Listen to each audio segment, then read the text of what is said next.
Novia Claudia Sermansyah, Program Studi Perikanan Tangkap, Jurusan Peternakan Politeknik Negeri Lampung. Di sini saya akan menjelaskan tentang bottom trawl atau yang kita bisa sebut trawl dasar. Apa itu trawl?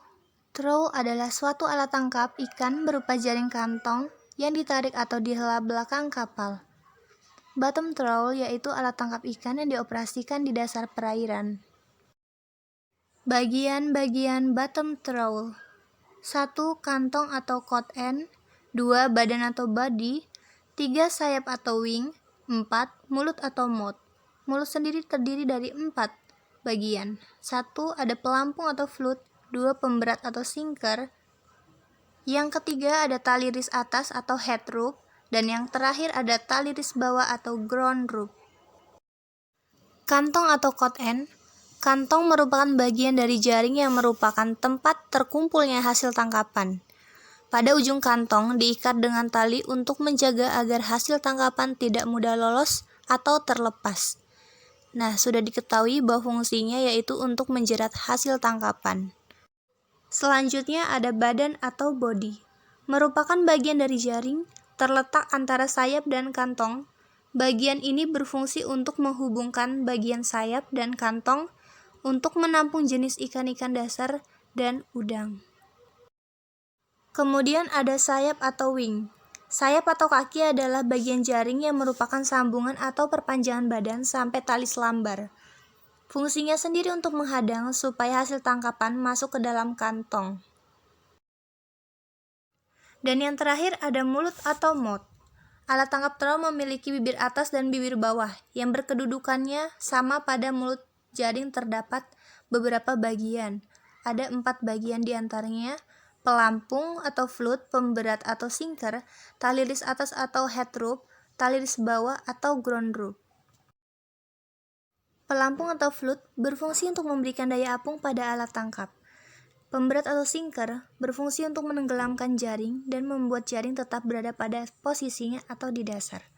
Tali ris atas atau head rope sebagai tempat mengikatkan bagian sayap jaring, badan jaring, bagian bibir atas, dan pelampung.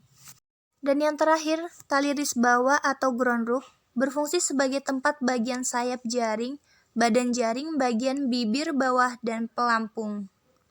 Alat bantu penangkapan. Yang pertama ada kapal, yang kedua ada GPS atau Global Posting Global, ketiga ada fish finder, keempat ada capstan. Kapal yang dilengkapi trawl winch.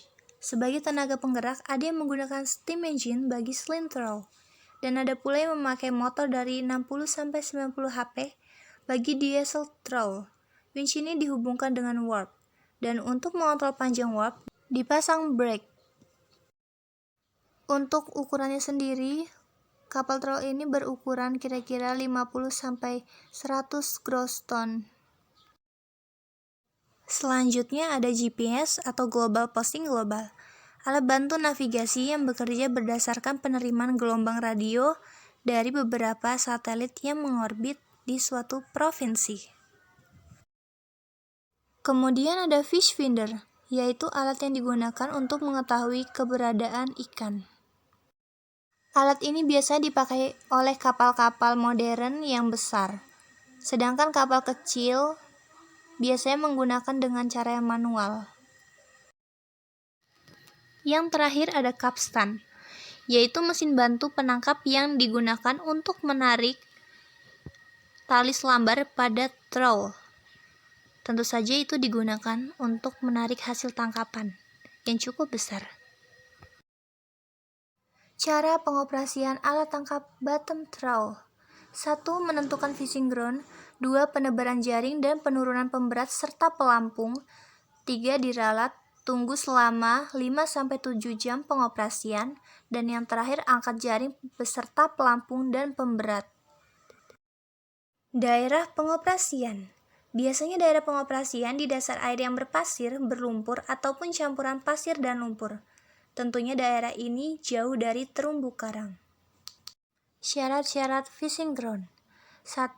Dasar fishing ground terdiri dari pasir, lumpur, ataupun campuran pasir dan lumpur.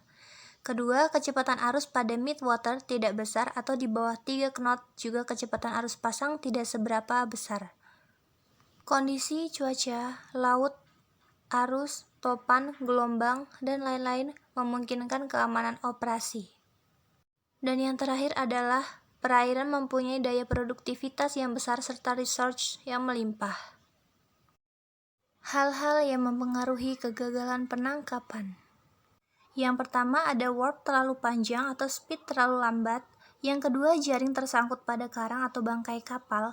Ketiga, jaring atau tali temali tergulung pada skru.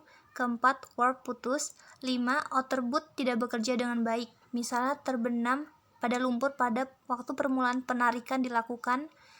Keenam, hilang keseimbangan, misalnya outer boot yang sepihak bergerak ke arah pihak yang lainnya lalu tergulung ke jaring. Dan yang terakhir, ubur-ubur, kerang-kerangan, dan lain masuk penuh ke dalam jaring. Kekurangan dan kelebihan bottom trawl. Kekurangan: 1. Mampu merusak ekosistem laut. 2. Merugikan nelayan kecil. 3. Merugikan negara. Kelebihannya: 1. Efisien dalam penggunaan waktu penangkapan. Kedua, hasil tangkapan sesuai dalam perkiraan. Hasil tangkapan yang menjadi tujuan penangkapan pada bottom trawl adalah ikan-ikan dasar atau bottom fish ataupun demersal fish, termasuk juga jenis-jenis udang, shrimp trawl, double ring, shrimp trawl, dan juga jenis-jenis kerang.